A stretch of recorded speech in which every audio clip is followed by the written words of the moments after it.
ശബരിമലയിലേക്ക് തന്നെയാണ് പോവേണ്ടത്. അവിടെ ശ്രീകോവിലിനുള്ള പുതിയ വാതിൽ നിർമ്മിച്ചത് ബംഗളൂരുവിലാണ്. ഗുരുവായൂർ സ്വദേശിയായ ദാരുശില്പി നന്ദകുമാർ ഇളവള്ളിയാണ് ഈ വാതിൽ നിർമ്മിച്ചത് തുടങ്ങിയ വിവരങ്ങളാണ് വരുന്നത്.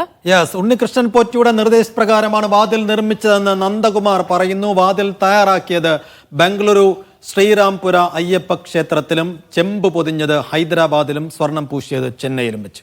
വിവാദമുണ്ടായതിന് 4 ദിവസം മുൻപേ ഉണ്ണികൃഷ്ണൻ പോറ്റി വിളിച്ചിരുന്നു. വാതിലിനിടയിൽ ചെമ്പുപാളി വച്ചിരുന്നോ എന്ന് ചോദിച്ചുവെന്നും നന്ദകുമാർ പറയുന്നുണ്ട്. നിർമ്മിച്ചത് എന്താ പറയുക, ബാംഗ്ലൂര് ശ്രീരാമപുരം ക്ഷേത്രത്തിൽ വെച്ചിട്ടാണ്.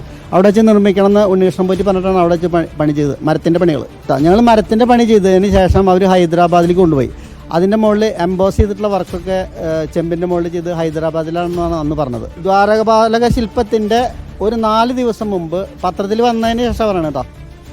4 ദിവസം മുമ്പ് അദ്ദേഹം വിളിച്ചിട്ട് ചോദിച്ചു, ശബരിമല ശ്രീകോവിലിൻ്റെ സ്വർണ്ണവാതിലിൻ്റെ അടിയിൽ എലി കിടക്കാതിരിക്കാൻ വേണ്ടി ഒരു ചെമ്പിൻ്റെ ഒരു പാളിയിട്ടും ഫിറ്റ് ചെയ്തിട്ടുണ്ടോ ചോദിച്ചു എന്നോട്. അപ്പോൾ ഞാൻ പറഞ്ഞു ഞാൻ ഫിറ്റ് ചെയ്തിട്ടില്ലല്ലോ പറഞ്ഞു. അപ്പോൾ ആൾ ഫോട്ടോസൊക്കെ എനിക്ക് അയച്ചു തന്നു.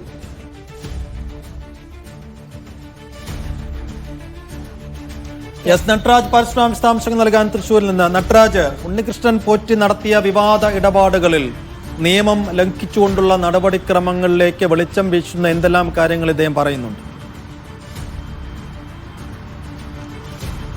ഇക്കാര്യത്തിൽ പല ദുരൂഹതകളും ഇപ്പോഴും നീങ്ങാതെ കിടക്കുകയാണ്. അതിനിടയിലാണ് ദാരുശില്പി നന്ദകുമാറിന്റെ വാക്കുകൾ പുറത്തു വരുന്നത്. അദ്ദേഹം പറയുന്ന പ്രധാനപ്പെട്ട കാര്യം ഇതിൻ്റെ നിർമ്മാണം ബാംഗ്ലൂരിൽ നടത്തണമെന്ന കാര്യത്തിൽ ഉണ്ണികൃഷ്ണൻ പോറ്റിക്ക് നിർബന്ധമുണ്ടായിരുന്നു. അദ്ദേഹമാണ് ഈ അളവെടുക്കലും മറ്റും ചെയ്തതിന് ശേഷം നിർമ്മാണം ബംഗളൂരുവിൽ നടത്താൻ നിർബന്ധിച്ചത്. അതിൻ്റെ ഭാഗമായി ബംഗളൂരുവിലെ ശ്രീകൃഷ്ണപുര ക്ഷേത്രത്തിൽ, ശ്രീരാംപുര അയ്യപ്പ ക്ഷേത്രത്തിൽ ഇതിൻ്റെ നിർമ്മാണം നടത്തി. പക്ഷേ ഇതിൻ്റെ ചെമ്പ് പൊതിഞ്ഞത് ഹൈദരാബാദിലാണ്, സ്വർണം പൂശിയത് ചെന്നൈയിലാണെന്ന് അദ്ദേഹം പറയുന്നു.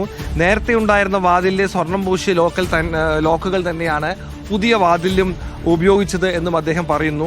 ഇപ്പോൾ വിവാദമായതിന് 4-5 ദിവസങ്ങൾക്ക് മുമ്പ് തന്നെ ഇത്തരത്തിൽ ഉണ്ണികൃഷ്ണൻ പോറ്റി വിളിച്ചെന്നും വാതിലിനടിയിൽ ചെമ്പുപാളി വെച്ചിരുന്നു എന്ന കാര്യം തിരക്കിയെന്നും ഇതൊരു അസ്വാഭാവികത തോന്നിയെന്നും അദ്ദേഹം പറയുന്നുണ്ട്. ആ ഒരു വിളിയിൽ എന്ത് സംഭവിച്ചു എന്നുള്ള കാര്യം, ആ കാര്യത്തിൽ ഇദ്ദേഹത്തിനൊരു സംശയം തോന്നിയെന്നും നന്ദകുമാർ പറയുന്നുണ്ട്. മറ്റൊരു പ്രധാനപ്പെട്ട കാര്യം, ഈ ദ്വാരപാലക ശില്പങ്ങളും മറ്റു വാതിലുകളും ഒക്കെ തന്നെ ബംഗളൂരിലൊന്നും പ്രദർശനത്തിന് നടത്താൻ ശ്രമിച്ചിട്ടില്ല എന്നൊരു നിലപാടാണല്ലോ ഉണ്ണികൃഷ്ണൻ പോറ്റി പറയുന്നത്. പക്ഷേ ഇദ്ദേഹം പറയുന്നത് ദ്വാരപാലക സ്വർണ്ണപാളി ബംഗളൂരിൽ എത്തിച്ചു, ഇത് ജാലഹള്ളി അയ്യപ്പ ക്ഷേത്രത്തിലും മറ്റും പ്രദർശിപ്പിക്കാനുള്ളൊരു ശ്രമം നടന്നിരുന്നു എന്നാണ് പറയുന്നത്. അതായത് അവിടെ കുറേ പേർ ഇത് ക്ഷേത്രത്തിൽ എത്തുമെന്ന് പ്രതീക്ഷിച്ചിരുന്നു, അതിനൊരു സ്വീകരണവും മറ്റുമൊക്കെ ഒരുക്കാൻ പദ്ധതി ഉണ്ടായിരുന്നു എന്ന് ശില്പി പറയുന്നുണ്ട്. അങ്ങനെയെങ്കിൽ അത് അവിടെയും പ്രദർശനത്തിന് വെക്കാനൊരു ശ്രമം ഉണ്ണികൃഷ്ണൻ പോറ്റിയും കൂട്ടരും നടത്തിയെന്ന് അനുമാനിക്കേണ്ടി വരും. പക്ഷെ അത് നടക്കാതെ പോയത് തന്ത്രിയുടെ നിർബന്ധം കൊണ്ടായിരുന്നു എന്നും നന്ദകുമാർ പറയുന്നുണ്ട്. എന്തായാലും പ്രദർശിപ്പിക്കുന്നത് ആചാരച്ചാട്ട് ലംഘനമാണെന്ന്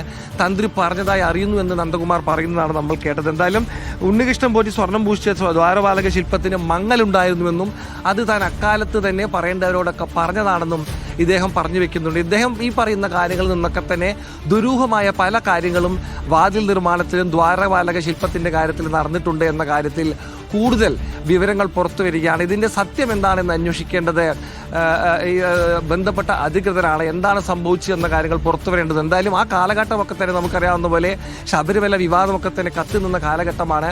ആ കാലഘട്ടത്തിൽ എന്ത് നടന്നു എന്ന കാര്യങ്ങളിൽ കൂടുതൽ വിവരങ്ങൾ ഇനിയും പുറത്തു വരേണ്ടത്.